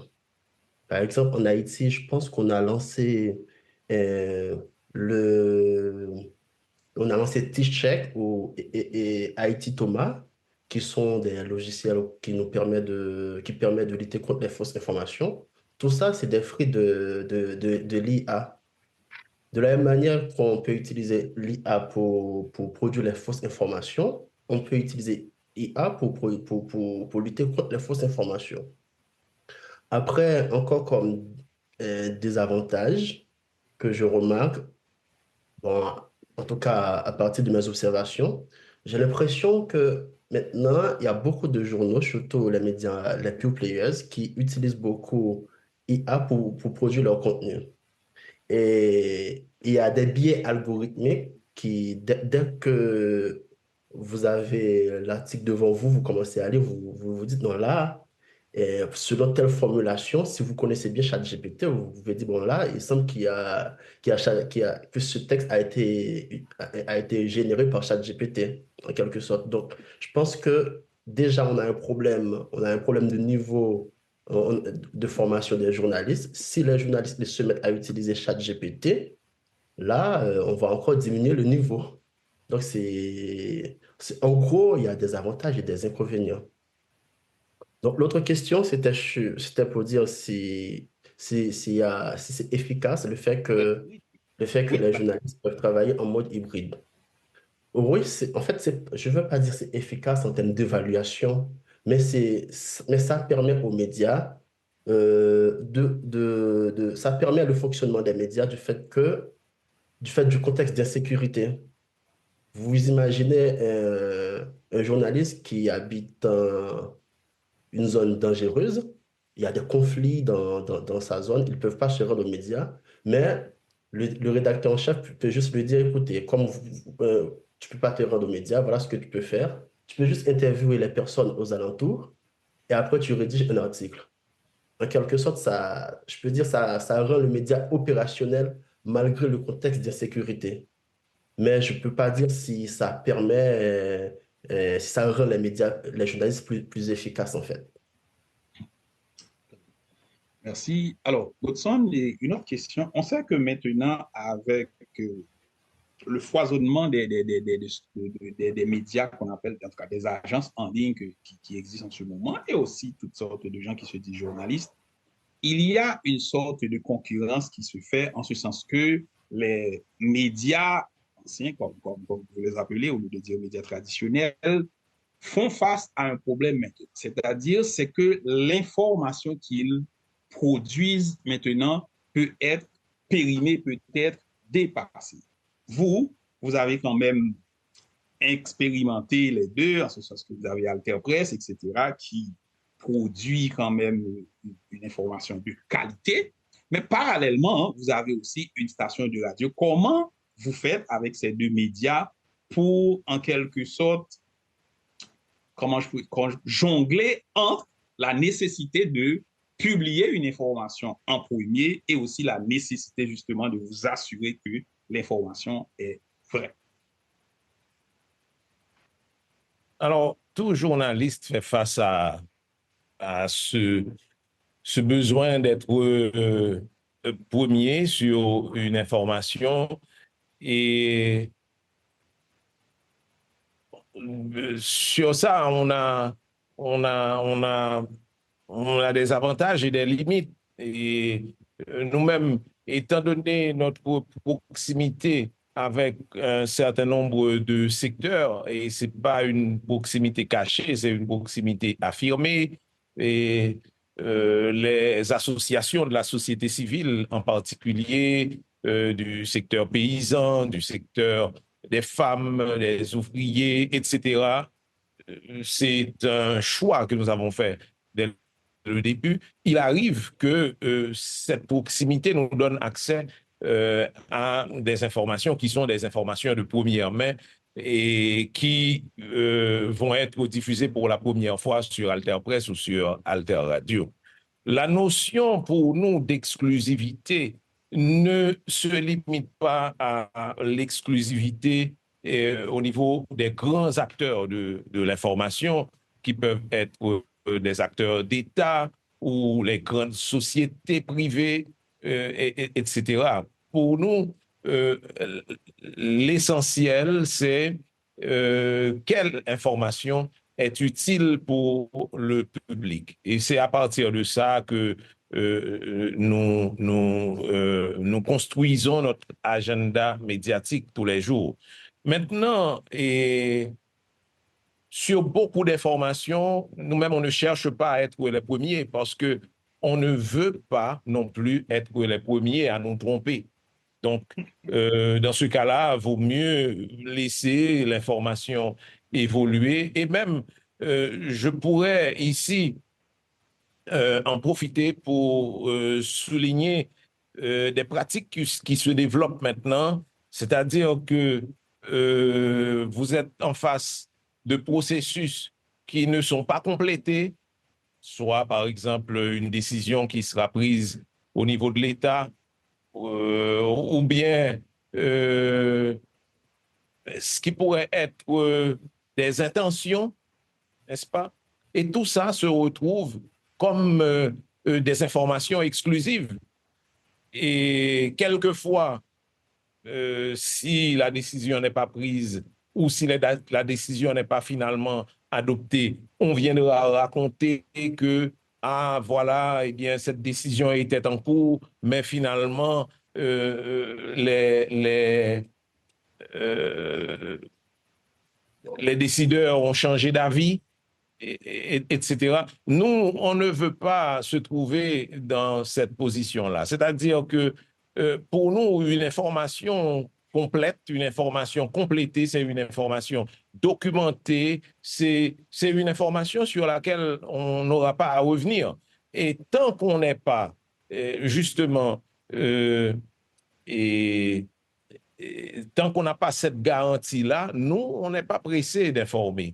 Et c'est pour ça que, bon, quelquefois, nous ne serons pas les premiers sur certaines informations, mais par contre, nous aurons un angle qui est un angle pertinent. Nous aurons des éléments de contexte qui aideront à mieux comprendre cette information. Nous aurons des réflexions qui seront apportées par d'autres acteurs, etc., pour aider à mieux comprendre ce contexte-là.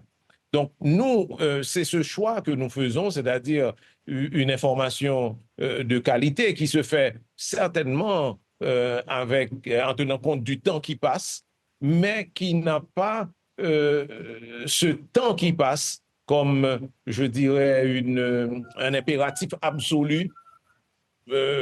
Parfois, nous disons qu'il faut du temps pour construire une information de qualité. Donc, nous-mêmes, qu'il s'agisse d'Alter Presse ou d'Alter Radio, nous ne construisons pas notre agenda sur des annonces qui sont faites. Nous essayons donc d'avoir des éléments pertinents, des éléments mis en perspective et capables d'informer réellement notre public. C'est ce choix-là que nous faisons. OK, merci Godson. Dernière question avant de passer à l'intervention de Stéphane. Alors, Danaxon, à partir de tout ce qu'on vient de dire, comment entrevoyez-vous l'avenir du journalisme et de l'information en Haïti?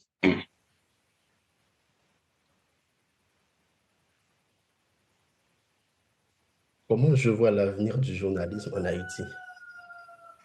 Bon, c'est une question difficile, hein. Mais après, il faut dire, si on se base sur ce qu'il y a maintenant, par exemple, il n'y a pas vraiment d'école de journalisme en Haïti de niveau supérieur. Il y a on enseigne la communication sociale à la FACH et dans d'autres universités, mais il n'y a pas un endroit où tu peux y aller pour étudier, genre pour faire le journalisme, tu fais 2 ou 3 ans. L'information, c'est vraiment au rabais. Et puis, avec le développement du numérique, dès que la personne possède des capacités numériques, des compétences numériques, il pense qu'il peut créer un journal en ligne. Des fois, il n'a même pas le niveau pour bien rédiger un article. ils ne maîtrisent pas les règles du métier. Du coup, je peux dire que si je me base sur ce qui a, sur, sur la conjoncture actuelle, je peux dire que la situation, elle va très très mal. Mais ça, c'est plus interne au métier. Mais si on tient compte également du contexte sociopolitique d'Haïti, on peut dire que le métier va mal. Et si ça continue, ça aura beaucoup d'effets sur le journalisme. Par exemple, là, il y a beaucoup de journalistes qui ont laissé leur métier pour aller aux États-Unis. Et c'est des journalistes beaucoup d'entre eux, c'est des journalistes d'expérience, en fait. Donc, du coup, ça va mal, en fait. En tout cas, j'espère que les professionnels, ils ont des mesures à prendre. Mais pour l'instant, tel qu'on voit le métier et tel que par rapport à ce que la situation, par rapport au contexte d'Haïti, on peut dire que jusqu'à maintenant, ça va mal. OK, Voilà. merci. Merci. Et Godson, vous voulez ajouter quelque chose avant de passer à l'intervention de Stéphane Lacroix, non? Et oui, dernièrement, j'avais l'occasion de participer à une émission de RFI sur l'état du journalisme en Haïti et le cri que je lançais, c'était que l'existence même des médias et du journalisme est remise en cause en Haïti avec tous les problèmes qu'on connaît, avec tous les problèmes qu'on soulignait durant nos interventions, enfin les deux interventions. Eh bien, en fait, l'avenir n'est pas, disons, c'est pas un avenir de, de progrès du journalisme qu'on a devant nous. On a beaucoup de défis, donc on a bien fait de les souligner. Mais je dirais que tenant compte justement de cette conjoncture du point de vue politique, économique et social, et les problèmes qu'on enregistre dans la presse même, eh bien, c'est un avenir qui est très sombre. On a beaucoup à faire pour relever le journalisme en Haïti. Certainement, il y a des efforts qui sont des efforts louables. Je n'ai pas cité de nom aujourd'hui, mais bon, nous voyons un ensemble d'efforts qui se déploient tous les jours, mais en même temps, le poids des dérives est extrêmement important. Le poids de la précarité est extrêmement lourd et beaucoup d'autres défis, beaucoup d'autres manquements qui assaillent aujourd'hui la profession en Haïti et qui la mettent en péril. Et c'est pourquoi je disais que l'existence même des médias, existence matérielle dans le contexte actuel, existence du journalisme dans son utilité, dans la pratique, dans les pratiques qu'on développe, etc., font de ce métier un métier qui tend à disparaître en Haïti euh, aujourd'hui. Et c'est sur ça qu'on doit, je pense, alerter tous les jours, réunir un ensemble d'efforts, c'est-à-dire faire en sorte que des radios puissent exister, faire en sorte que les médias puissent fonctionner. Et notre défi aujourd'hui, c'est de trouver, dans un contexte terrible, un modèle économique qui marche ou des modèles économiques qui marchent. Ce n'est pas le cas aujourd'hui. On a des médias qui sont pratiquement en faillite. Nous-mêmes, au niveau d'Alter Radio, sur les ondes, on est présent un certain nombre d'heures qui tend à se réduire de plus en plus. Et c'est le cas de beaucoup d'autres médias. Là, je parle des contraintes au niveau matériel, mais des contraintes aussi que je mentionnais au niveau technologique, au niveau des ressources en termes de connaissances pour pouvoir donc faire face à ça. Et puis, le contexte social avec les dérives qui se multiplient. Même aujourd'hui, on peut dire que les journalistes étrangers qui viennent pratiquer en Haïti font face à un ensemble de problèmes aussi qui défient l'éthique. Donc, voilà, Reporters sans frontières parlait de menace d'un désert d'information en Haïti. Un désert d'information. Moi, je crois que c'est cet avenir-là qu'il faut pouvoir conjurer. Merci, Godson. Donc, comme on l'a dit, donc, l'information va continuer d'exister, mais maintenant, encore faut-il qu'il y ait des journalistes capables, justement, de bien la communiquer aux gens. Rapidement, on va passer à l'intervention de Stéphane. Je ne sais pas si tu es prêt. Michel? Bonjour à tous et merci pour l'invitation. Stéphane Lacroix, je suis journaliste, spécialiste en communication et web multimédia. Je travaille à Radio Métropole. J'ai été l'un des membres fondateurs de la première association haïtienne de médias en ligne, ce qui remonte à quelques années. Il faut dire que je ne suis plus actif dans le secteur, mais je suis de très très près tout ce qui se passe et je suis préoccupé, comme la plupart d'entre vous. Je donne des consultations à pas mal d'organisations nationales et internationales et sur les questions de communication, de web multimédia. Et je suis content, encore une fois, je suis honoré d'être là ce matin. Merci pour l'invitation. Alors, c'est un sujet de grande préoccupation aujourd'hui, la production de l'information en Haïti à l'ère du numérique. Je vous donne une idée du contenu de ma présentation, ce que nous allons aborder. D'abord, on va voir un peu le contexte historique et pour examiner un peu comment le paysage médiatique haïtien s'est transformé depuis la fin de la dictature. Et nous aborderons par la suite l'impact du numérique et pour voir un peu toutes les transformations apportées au fil des années et avec le numérique. Ça va vraiment avec une vitesse vertigineuse. Les défis sécuritaires, ça c'est un point important. Et quand on parle de la presse en Haïti aujourd'hui, les conditions de travail qui sont vraiment difficiles, nous aborderons les risques auxquels font face les journalistes haïtiens dans l'exercice de leur métier. Nous aborderons la question épineuse de la désinformation pour analyser un peu le phénomène croissant des fausses nouvelles, des fake news et leur impact certainement et sur la société haïtienne. Et nous aborderons l'aspect de l'accès à l'information. Et ce n'est pas toujours évident. L'accès à l'information, on doit, si on veut rester honnête, quand on parle d'accès à l'information, c'est pas toujours évident chez nous. Et nous aborderons par la suite les défis économiques et pour évoquer les enjeux financiers qui menacent la viabilité des médias locaux.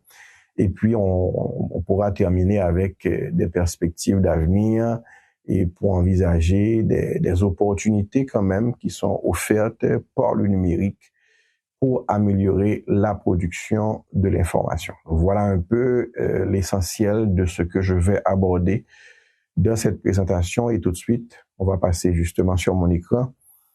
Et pour le thème, la production de l'information en Haïti à l'ère du numérique.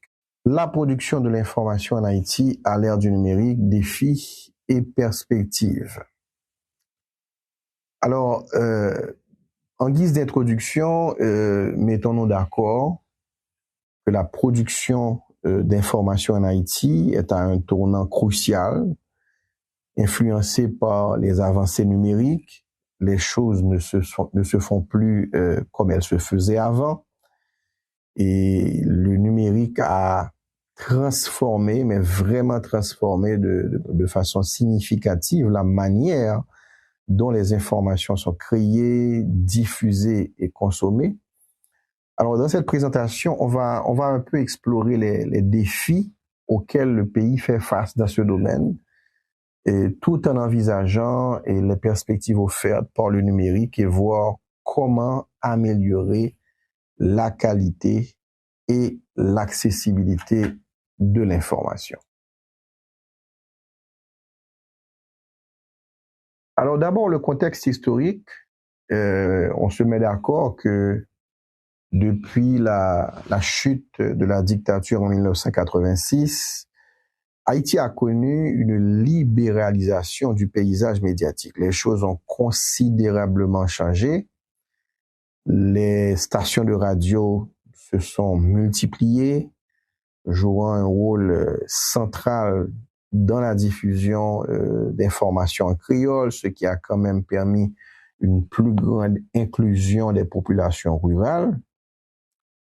Cependant, malgré cette ouverture, les médias traditionnels ont souvent été limités par des contraintes économiques et politiques. Je devrais ajouter également des contraintes d'ordre sécuritaire. On verra un peu plus loin quand on parle de toutes ces difficultés que rencontre la presse aujourd'hui.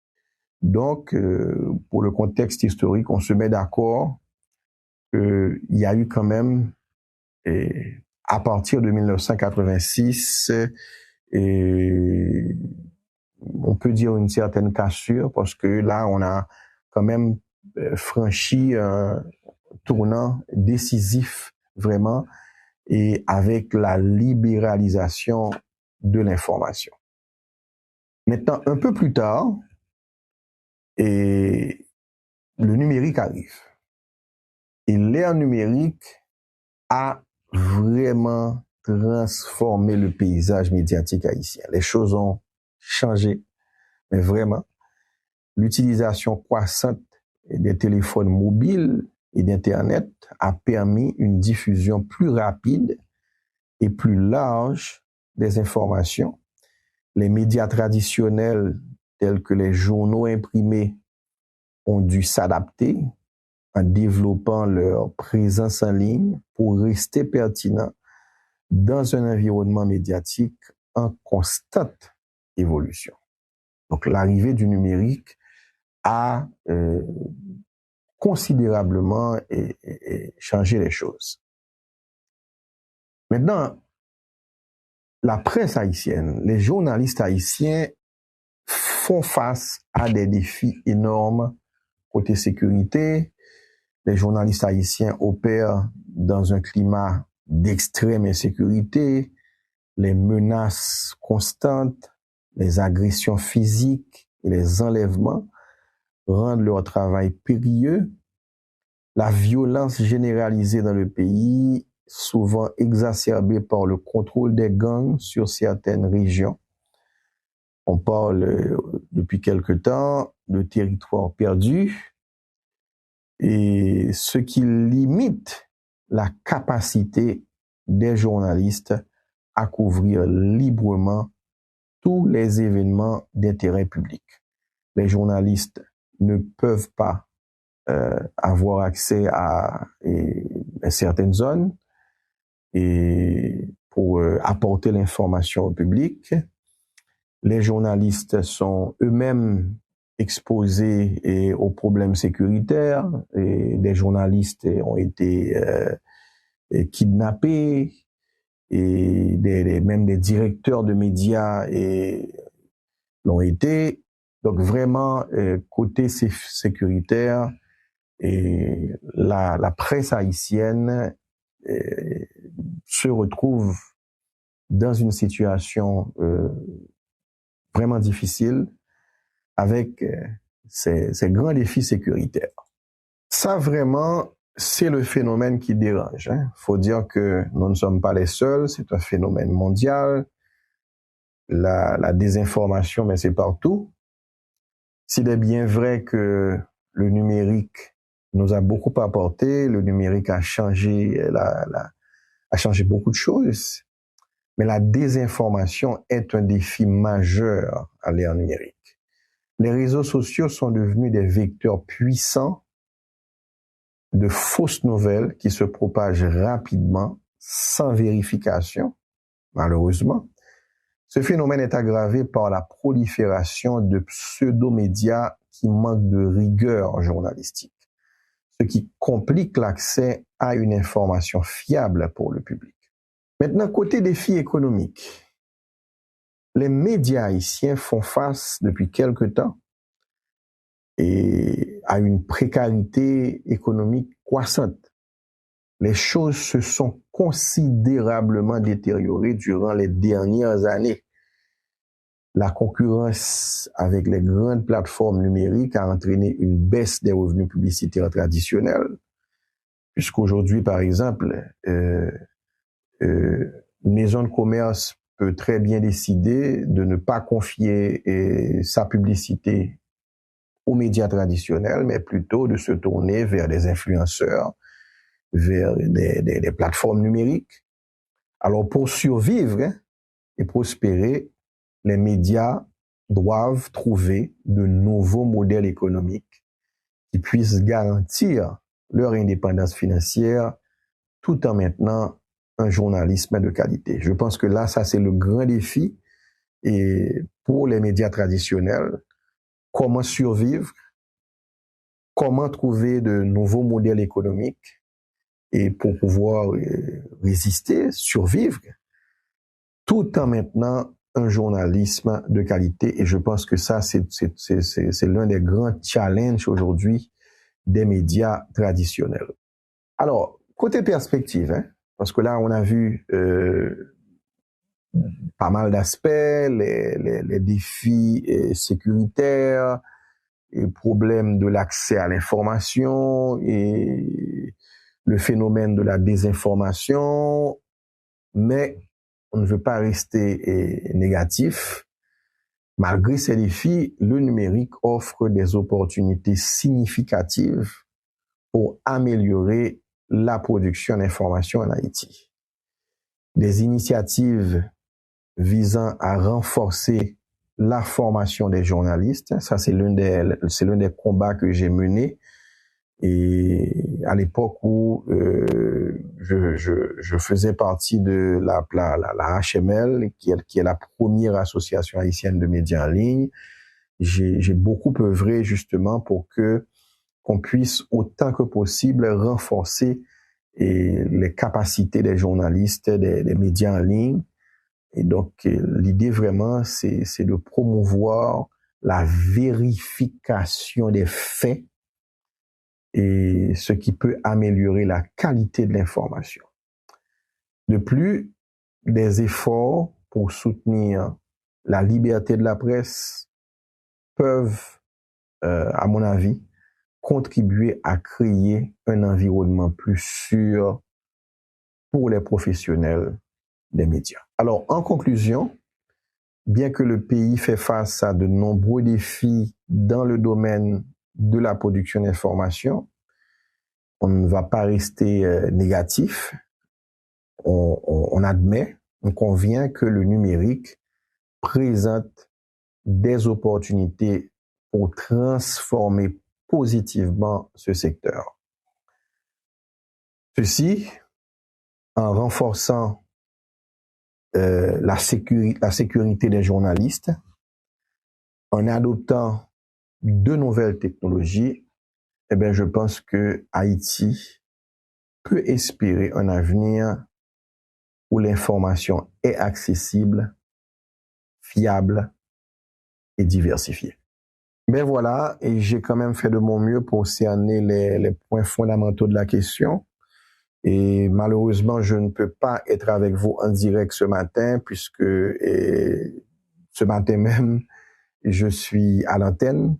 Donc, j'espère quand même avoir pu cerner et ne serait-ce que les aspects fondamentaux du sujet et je reste disponible si vous voulez quand même partager vos points de vue avec moi. Vous pouvez me joindre à ce numéro et accéder à mon site web stéphanelacroix.com ou bien encore me joindre à cette adresse email info@stéphanelacroix.com.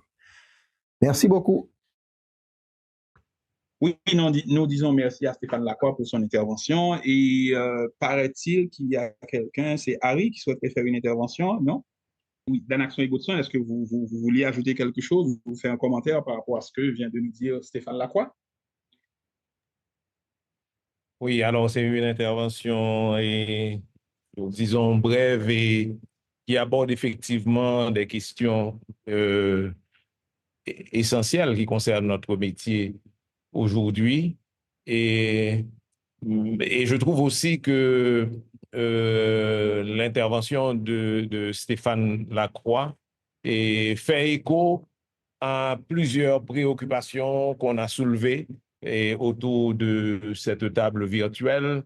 Et notamment, j'aimerais à l'occasion revenir sur cette précision et je souligne, c'est difficile peut-être à exprimer, c'est difficile à faire comprendre aujourd'hui parce que, en fait, on a accordé un sens au mot traditionnel, cet adjectif accolé à médias.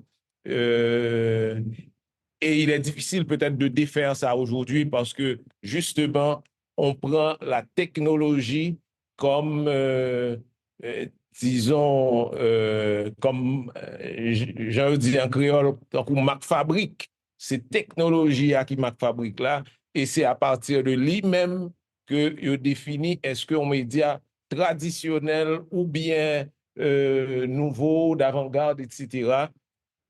Et j'insisterai pour mettre en garde contre cette approche. C'est vrai que l'utilisation des technologies peut amener de nouvelles formules de diffusion, de nouvelles formules de partage de l'information, des manières différentes de communiquer cette information, de rendre cette information disponible. Je prends un exemple.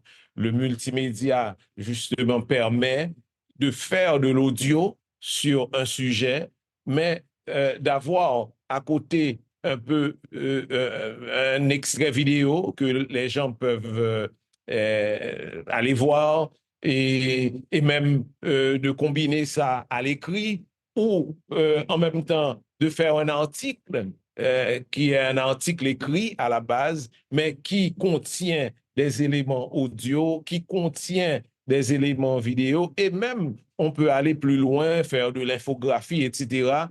Tout ça euh, constitue une nouvelle manière de pouvoir communiquer cette information, et ça ouvre le champ à, je dirais, une information totale, une information complète sur les formes qu'on peut utiliser.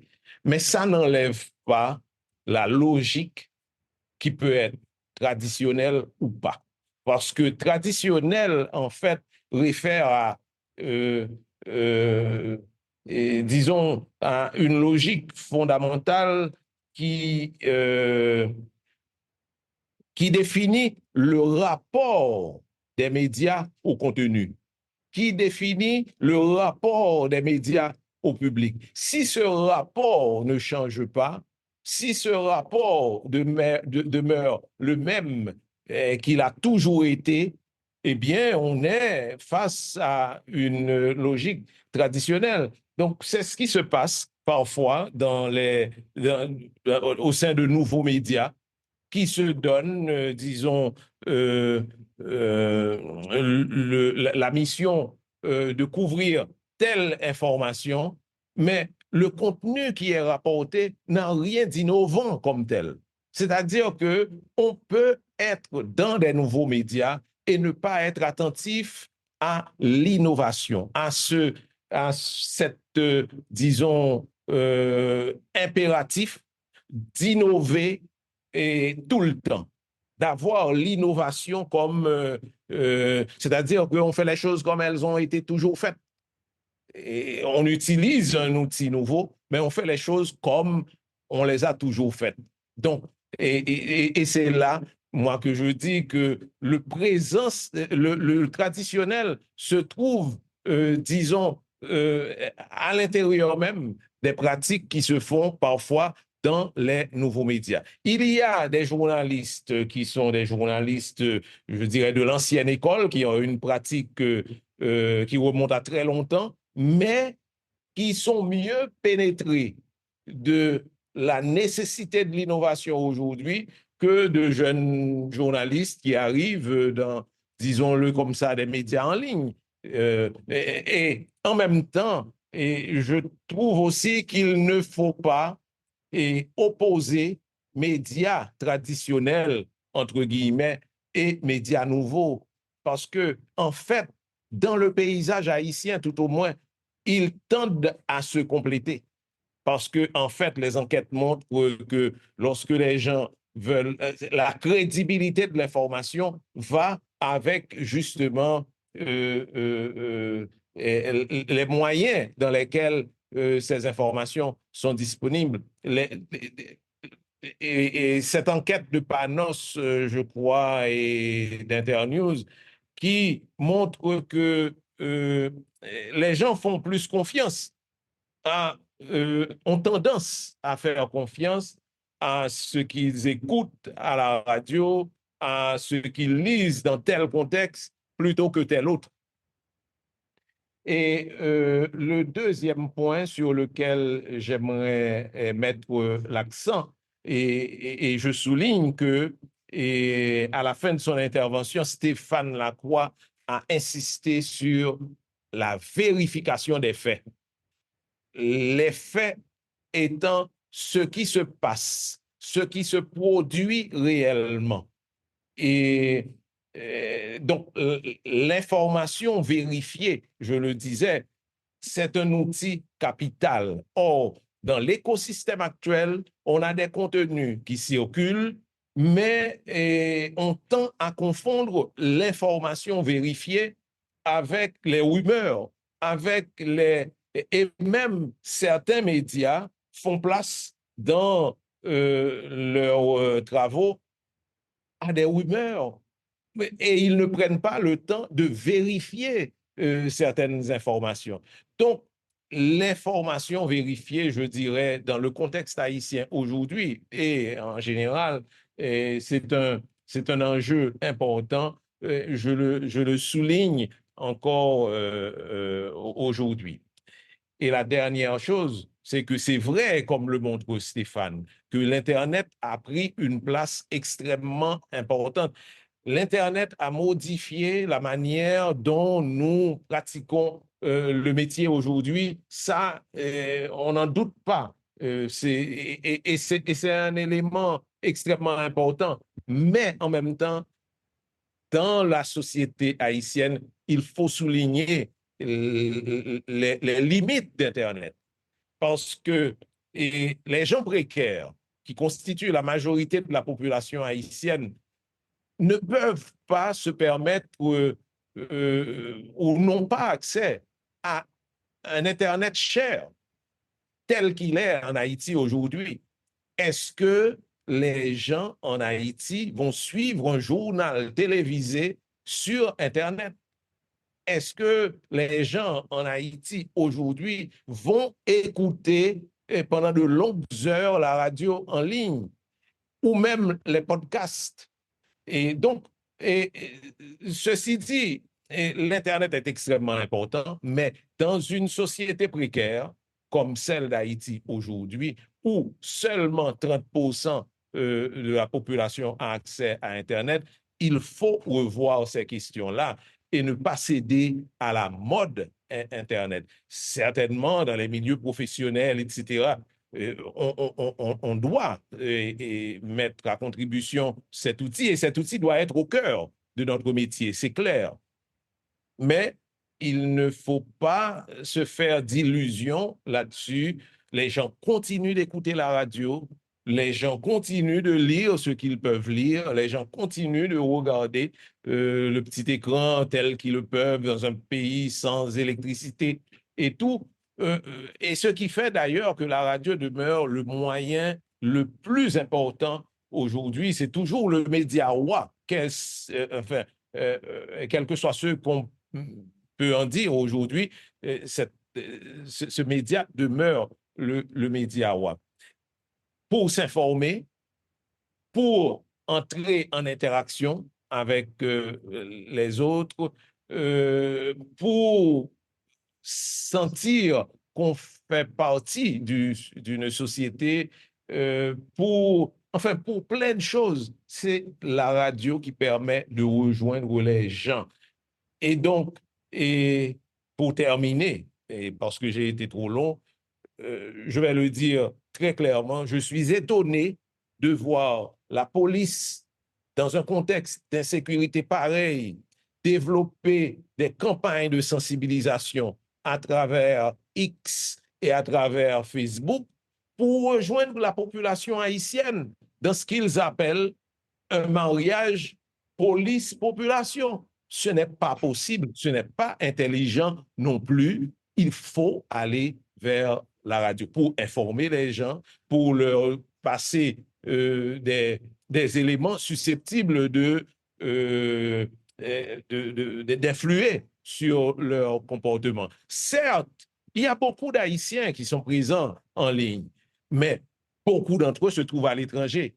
Donc, si on veut avoir un levier pour toucher la question de l'insécurité, qui est une question cruciale aujourd'hui en Haïti, mais il faut mettre à contribution la population haïtienne en Haïti. Mais certainement, on devra informer sur un plan global, mais quand on veut donc justement travailler avec la population haïtienne, informer la population haïtienne et sur des questions liées à la sécurité, eh bien, il faut prendre les moyens appropriés. Et je dis que le moyen le plus approprié aujourd'hui, excusez-moi pour le moyen le plus approprié aujourd'hui, ce n'est pas X, ce n'est pas Facebook.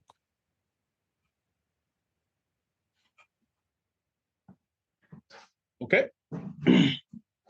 Alors, merci infiniment, Godson, pour cette intervention. Alors, on a largement dépassé le temps. Donc, c'était la 12e édition des rendez-vous du CEIMH, une initiative du Centre d'études interdisciplinaires sur les médias haïtiens, CEIMH. Et on rappelle nos différents partenaires, c'est le Bureau de l'UNESCO en Haïti, l'Institut Panos, l'Université d'État d'Haïti, l'Association des journalistes haïtiens AJH, il y a également Globocom et l'École des médias. Nos invités ce matin, c'était Moïse Stéphane Lacroix, animateur à Radio Métropole, spécialiste en communication.